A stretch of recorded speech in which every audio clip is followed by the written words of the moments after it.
Isang mapagpalang araw na naman nga sa inyo guys. So for today's video, nagpawala tayo ng pang norte. So meron tayong panlipad ngayon norte, apat na kalapati. So hindi na tayo nag-breed or nagpaparami ng panlipad. So pinapahinga na lang natin yung mga breeder natin na maganda para sa ganun. Pag nag-breed tayo talagang solid yung ilalabas. So hindi rin natin masyado matutukan dahil busy sa negosyo, busy sa may anak tayong maliit.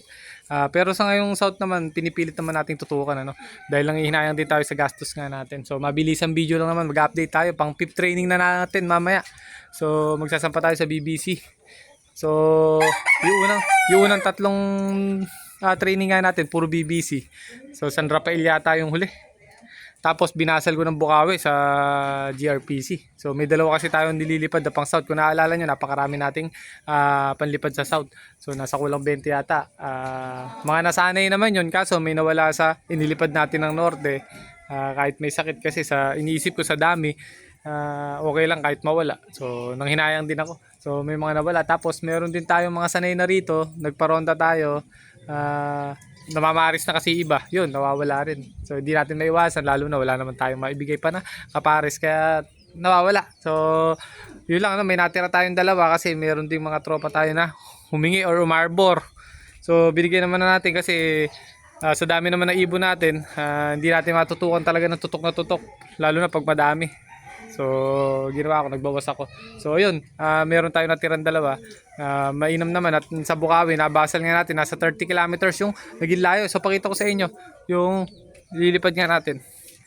So 30 km ang layo. So medyo nabigla nga yata yung ibon natin dahil ito umuwi 800 lang plus yung speed. So nag-forecast din tayo doon kasi naabangan nga natin kung okay.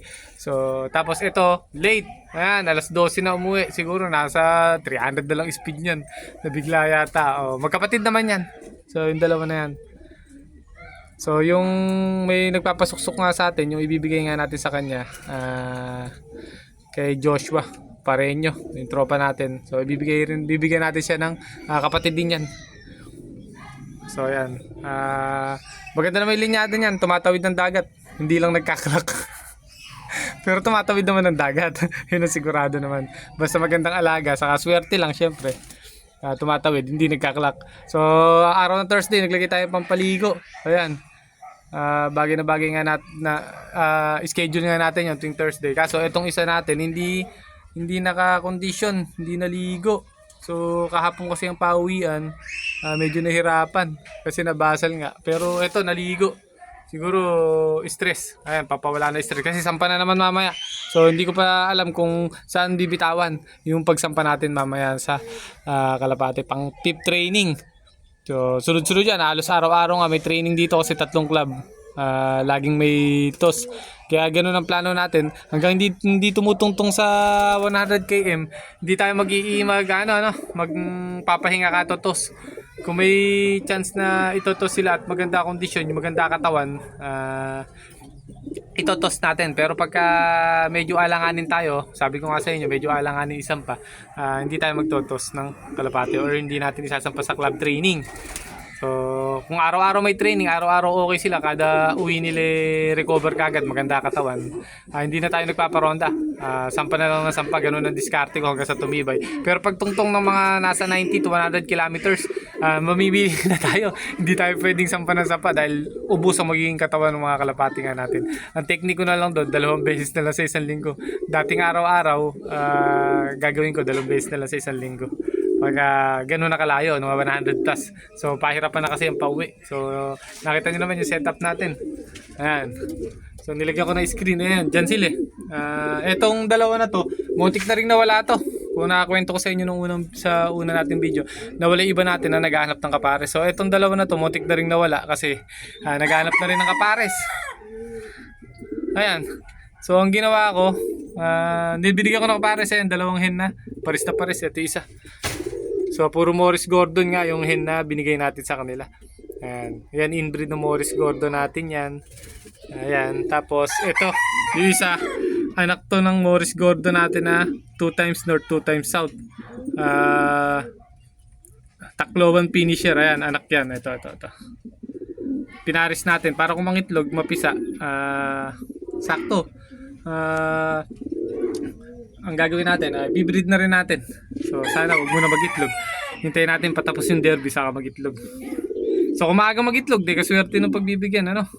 Kung mga nanonood sa atin na bibigyan ko na itlog, kayo na bahala kung paano gagawin yung diskarte. So may isa tayo, ito. Pauwi lang pinaronda ko. So ayan, ganyan lang discarding ginagawa nga natin sa Thursday routine. So balik tayo sa pagtutok sa mga kalapati katulad ng ginagawa nga natin ng mga una-una tayong nananalo or sumasabit sa overallan. So ganyan Thursday routine natin, dire-diretso yan hanggang derby. So nagbibigay na rin ako ng gamot sa kanila. So dati kasi bago mag-derby ako nagbibigay, pero ngayon medyo binigyan ko kasi binabandal nga natin ng sampa. So hindi pwedeng isampa nyo na isampa yung kalapate nyo tapos wala kayong binibigay na makakatulong sa katawan nila. Magiging pagang yan, papayat ng papayat, tapos yun, magkakaproblema. So baka hindi na kayo uwi yan bandang huli kasi kakapusin na siya sa paglipad. So ayan ito isa natin, ay mga pang norte natin yan, dalawang nasingit. So pagtapos naman ng south, tatanggalin natin to, saka yung hena nasa taas. Kaya ako lang nilagay dyan yan para parisan nga, or para may kapares yung dalawang panlaro natin. Paparehas yung panlaro natin ng south. So sana swertihin tayo ngayon. So makadulo sana yung kalapati nga natin. So yun lang naman ang hiling ko, no. Ito magkapatid to. Kapatid din to nang nililipad natin na south. Ayan. Yung dalawa na yan. Bali tatlo yan. May isa nandun pa sa loft ng kapatid ko. Andyan. Bali dalawa pa yung sa akin dyan. Kapatid din nila. Dalawang, ayan, checkered, saka isang blue bar na parang ganito din ang pagkakulay ng blue bar. So maganda rin naman yung kulay, no? So yun, hanggang dito na nga lang guys yung video nga natin. I-update ko lang kayo kasi napakatagal ko nang hindi nag-video. Pero ngayon, tuwing loading, tatry ko mag-video. Sisingit natin tuwing maga basta walang ginagawa. So ingat kayo guys, God bless. Hanggang dito lang muna yung video nga natin.